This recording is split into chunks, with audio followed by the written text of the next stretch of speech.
Bicolandia, narito ang latest update tungkol sa lagay ng panahon ngayong March 24, 2026, alas 5 ng hapon dito sa Kabikulan. Matapos ideklara ng Pag-asa ang pagtatapos ng amihan season kahapon, kasabay nito ang hudyat na simula na ang tag-init o ang dry summer season. Dahil dito, tanging easterlies pa rin o mainit at maalinsangang hangin galing sa dagat Pasipiko ang patuloy na umiiral at nakakaapekto sa buong bansa.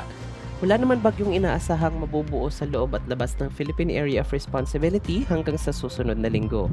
Dito sa Bicol Region, partikular na sa bahagi ng Camarines Sur, Camarines Norte at Masbate, bukod sa mainit at maalinsangang panahon, asahan pa rin ang paminsan-minsang bahagyang maulap hanggang sa maulap na kalangitan na may kasamang pulo-pulo o isolated na pag-ulan, pagkulog at pagkidlat dulot ng localized thunderstorms lalo na sa hapon o gabi. Posible rin ang pagbaha at pagguho ng lupa kung may severe thunderstorms.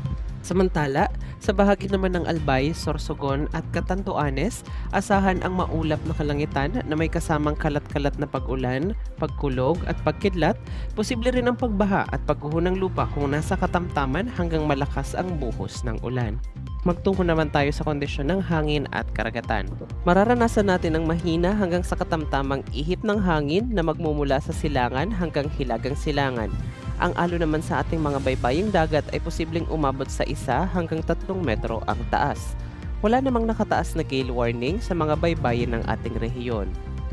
Ang agwat ng temperatura sa Kabikulan bukas ay maglalaro sa 21 to 30 degrees Celsius. Inaabisuhan ko ang lahat na mag-ingat sa posibilidad ng heat cramps at heat exhaustion dahil ang heat index o ang init na mararamdaman ng ating katawan bukas ay maaaring umabot sa 36 degrees Celsius. Kaya wag pong kalilimutang uminom ng maraming tubig, iwasan muna ang pagbilad sa araw at magdala ng payong o magsuot ng sombrero kung kailangang lumabas. Ang araw ay sisikat bukas ng alas 5:46 ng umaga at lulubog bukas ng alas 5:56 ng hapon.